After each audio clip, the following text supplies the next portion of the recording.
सिंदूर operation, सिंदूर operation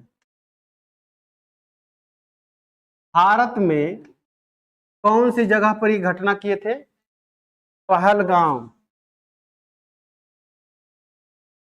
और लगभग 28 ना इंडियंस को, सिविलियंस को इन्होंने टारगेट किया, गोली मारा है ना, जात पूछ के नहीं। और उसके बाद मोदी सरकार 15 दिन के अंदर, आज 15वां दिन है ना, 15 दिन में उन्होंने, मोदी सरकार ने जो बदला लिया है, और उस बदला जो लिया है उस ऑपरेशन का नाम जो दिया गया है, मोदी जी ने सिंदूर ऑपरेशन नाम दिया। 28 लोगों का सुहाग उजाड़ा, परिवार उजाड़ा, घर उजाड़ा, देश के लोगों को गोली मारा। उसके बदले उन्होंने जो नाम दिया मोदी जी ने, सिंदूर ऑपरेशन। और ये ऑपरेशन के तहत आज जो बदला लिया है, भारत ने रात में 1:44 पे, 1:44 पर कितने, हाँ 9 ठिकानों पर, कितने ठिकानों पर? 9 ठिकानों पर हमला किया, 9 आतंकी ठिकानों पर। पाकिस्तान के आतंकी जो ठिकाने थे उन सब पे 9 जगहों पर भारत ने रात में हमला किया। और इसमें करीब 90, तो लोग बता रहे कि अभी तक मैंने निकल रहे हैं, मर रहे हैं, लेकिन ये कम से कम जाएगा 900, क्योंकि इस पे सब में रहने वालों की संख्या हजारों में थी, है ना। और जब 4-4 ठो गोला गिरेगा, बड़ा बड़ा बम, और 2-4-10 घर उड़ा देगा, तो जाहिर सी बात है कि वहां पे 200-400 लोग तो जाएंगे ही, तो उसके जद में आएंगे। अभी तो वो गिनती पाकिस्तान वाले करके बताएंगे कितना हम मारे हैं लोग, है कि नहीं। तो हम लोग का काम है बम छोड़ना, और गिनने का काम पाकिस्तान का है, ठीक ना। तो 9 आतंकी ठिकाने उड़ाए। ये कौन हैं जिनके ठिकाने को उड़ाया गया? भारत सिविलियन पर हमला थोड़ी करता है, आतंकवादियों पर हमला करता है। अपने डिफेंस में हमला किया, किस पे? जैश मोहम्मद, और क्या नाम था? लश्कर तोयबा, है ना। और क्या, इनका नाम ही तौबा तौबा वाला है। और कौन है? तो कौन सा हिजामुद्दीन, कौन सा है? तो मतलब इन लोग का नाम ही बहुत अजीब अजीब होता है। जैसे मोहम्मद, लश्कर तोयबा, और ऐसे करके कई सारे आतंकवादी संगठन इन लोगों का अपना हेड ऑफिस बना रखे थे, और वहां पे ट्रेनिंग दे रहे थे। जैसे ट्रेनिंग माने जैसे कोई विद्यालय चला रहा हो ना, वैसे लोग विद्यालय चलाते थे। और विद्यालय में क्या सिखाते थे? पढ़ाई लिखाई नहीं सिखाते थे कि विज्ञान सीखो या केमिस्ट्री फिजिक्स सीखो, पढ़ाई लिखाई करो। वो लोग सिखाते थे कि मतलब कैसे जा करके हमला करना है, कैसे मारा जाता है, कैसे लोगों को गोली जात पूछ करके मारा जाएगा, ऐसे ऐसे ट्रेनिंग देते थे। तो ये सब बंदूक लेकर के भेजते थे, 47-47। तो जब उस चीज में देख रहे होंगे कि आप चैनल पे दिखा रहा है कि जहां पर घटना हुई वहां पर सिविलियन ड्रेस में, नॉर्मल ड्रेस में लोग बंदूक लेकर के कुछ लोग खड़े हैं, वही सब आतंकवादी हैं। उन्हीं सब वजह से पाकिस्तान का देश पूरी दुनिया में बदनाम है। ओसामा बिन लादेन वहीं पाया गया था, है ना। ओसामा बिन लादेन का पैसा पाकिस्तान में लगा कई आतंकवादी ठिकानों पर। वैसे हिजबुल मुजाहिदीन, जैसे लश्कर तोयबा, ये सब जो आतंकवादी संगठन, इन सब का पैसा ये लोग विदेश से, कई देशों से ये लोग फंडिंग पाते हैं कि जाके ऐसे कुछ करो, वहां पे एशिया में जाके लड़ाई छिड़ा दो, युद्ध, और जब लड़ाई सब लोग आपस में लड़ेंगे तो हम लोग उनको हथियार बेचेंगे। ऐसा काम कराने में लोग सपोर्ट भी बैक से करते हैं, है ना। तो कुछ देश चाहते हैं जानबूझ कर लड़े सब, लेकिन भारत ने क्या किया?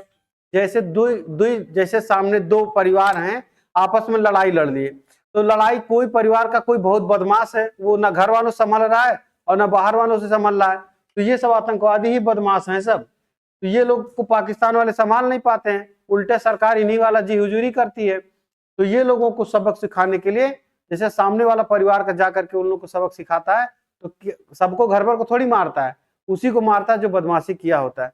तो जब इसके संगठन ने बदमाशी किया, तो इसके संगठन को उड़ाने का काम मोदी जी ने बहुत अच्छे तरीके से किया। ये सरकार देखिए कितना सही तरीके से करती है। पाकिस्तान भारत का ही बटा हुआ हिस्सा है, उधर के लोग उधर हो गए, इधर के लोग इधर हो गए, या जो भी कुछ हुआ सब कहानियां जानते हैं आप।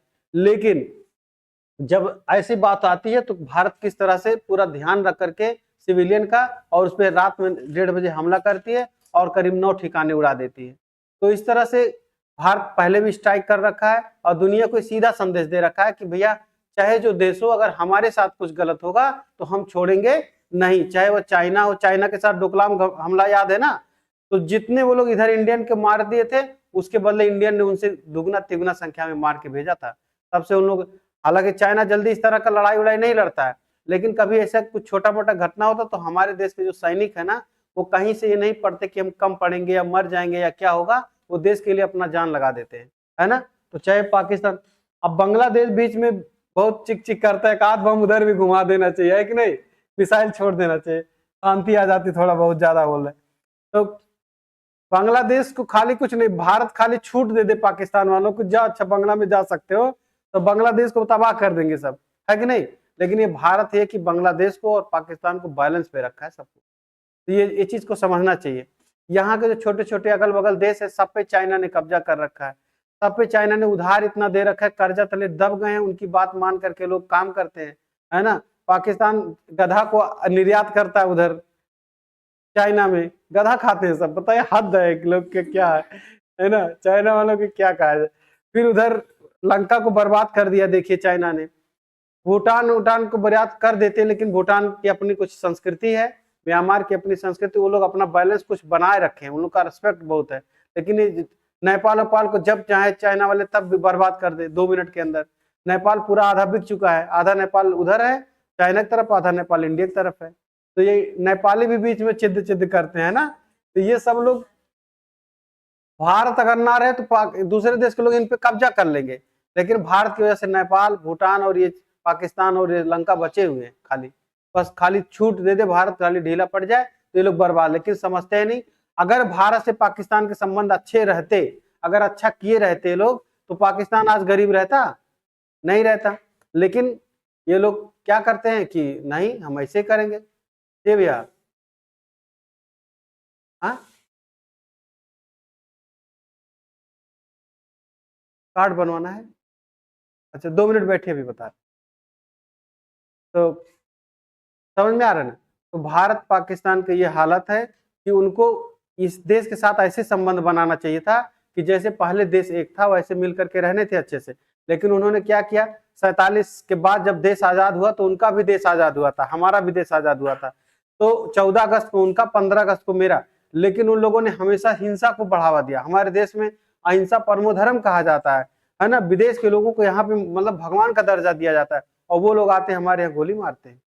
तो इस तरह का उन लोग सिखाया गया, उन लोग को ऐसी ट्रेनिंग दी गई, मदरसा में गलत गलत पढ़ाया गया, उनको सिखाया गया दुनिया के लोग तुम्हारे दुश्मन है, सबको मारो काटो। अरे यार पढ़ाई लिखाई कराओ, तुम दुनिया आगे पढ़ लिख करके जा रही है और वही सब मार काट सिखा रहे। और उसके बाद क्या सिखाए लोग, गलत गलत शिक्षा दे करके, और आतंकवादी संगठन पूरे दुनिया भर के पाकिस्तान में जाकर के रह रहे हैं। तो ये पाकिस्तान वाले इतना बदनाम है कि ओसामा बिन लादेन जब वर्ल्ड टावर पे हमला किया था, वर्ल्ड ट्रेड ऑफिस पे अमेरिका में, तो उस समय 6000 लोग प्रभावित हुए थे, 3000 लोग मर गए थे जल के, 3000 लोग घायल हुए थे, 6000 लोग, 2 बड़ी बिल्डिंग जो दुनिया की सबसे बड़ी बिल्डिंग थी उसको गिरा दिए थे प्लेन से, हवाई जहाज से ट्रैक करा के। तो इतना सोच और इतना बड़ा विखंडन वाला दृश्य लोग के दिमाग में आता कहाँ से, पैसा कौन देता है। तो इसी की वजह से जो लोग इसके पीछे रहते हैं, दुनिया को चाहते हैं कि मतलब आपस में लड़ें, उसका हम फायदा पाएं, और इसी की वजह से सब दुनिया में हो रहे हैं। और ऐसे भी कोई भी देश हो, कोई भी किसी देश को बरगलाता है इस तरह का, तो उस देश को भी सोचना चाहिए कि अगर कोई हमें इस तरह का प्रोत्साहन दे रहा है तो हमें अपने देश को बचाए रखना चाहिए कि हम दूसरे प्रोत्साहन से लड़ जाए ऐसे। तो यही सब चीजें नहीं समझ पाते हैं, आज पाकिस्तान इसी का झेल रहा है। इनके पास खाने को नहीं, इनके पास पेट्रोल नहीं है गाड़ी में रखने के लिए, इनका जहाज में तेलवे नहीं भर पाएंगे, इतना पैसा कम है इन लोग पास। अगर 2 दिन युद्ध चल जाए ना तो खत्म है कहानी। तो ऐसे सब है। और उसके बाद ये बंगला उंगला चिद करते हैं लोग, क्या करते हैं ये लोग को कोई देश उकसा देता है, थोड़ा सा 10-20 करोड़ रुपया दे देता है, बस उसी में सब चढ़ जाता है कि बस करो, हमको 2-4 दिन का खाने पीने को मिल गया है, अब चलो इसमें अशांति करते हैं देश के अंदर। तो देश बांग्लादेश हमारे यहाँ के केवल एक प्रदेश के बराबर है, छोटा सा जैसे प्रदेश होता है उतना है। यूपी के लोग उसको मार मार के चाहे सुधार देंगे, इतना ज्यादा छोटा है। चारों तरफ से भारत से घिरा हुआ, 2 ही घंटा लगेगा खाली, है ना। लेकिन ये बांग्लादेशी विशेष समय कितना बदमाशी कर रहे हैं कुछ सालों से। लेकिन जिस दिन भारत एक्शन ले लेगा, क्योंकि उनका आंतरिक मामला इसलिए बोल नहीं रहा, लेकिन जिस दिन भारत से पंगा सच में लेने लगेगा, उस दिन भारत उसको कितने घंटे, 2 घंटे में बर्बाद कर देगा, उठा करके उसको हटा करके दूसरे को बैठाएगा, बाकी जो पार्टीशन मार देगा 2-3 भाग में, चलो आधा हिंदुस्तान में मिल गया, चलो खत्म, तुम्हारा देश खत्म। तो मिला लेंगे अपने में सब। तो इस तरह से हो सकता है। तो इसीलिए सोचना चाहिए कि बड़े देश से लगने से पहले समझ के लगना चाहिए।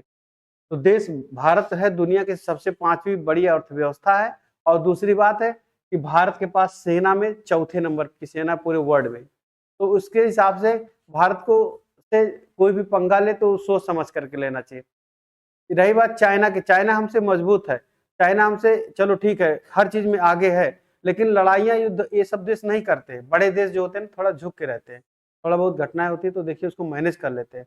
तो क्यों करते हैं? क्योंकि इनको व्यापारिक रिश्ते अच्छे हैं, इनके भारत से भी अच्छे हैं, दुनिया से भी अच्छे। चाइना का पूरा व्यापार पूरे वर्ल्ड में है, कोई देश कह नहीं सकता कि चाइना का सामान हम नहीं यूज करेंगे, ऐसा कहता कोई नहीं। क्यों? क्योंकि चाइना का प्रोडक्ट हम सब लोग यूज कर रहे हैं।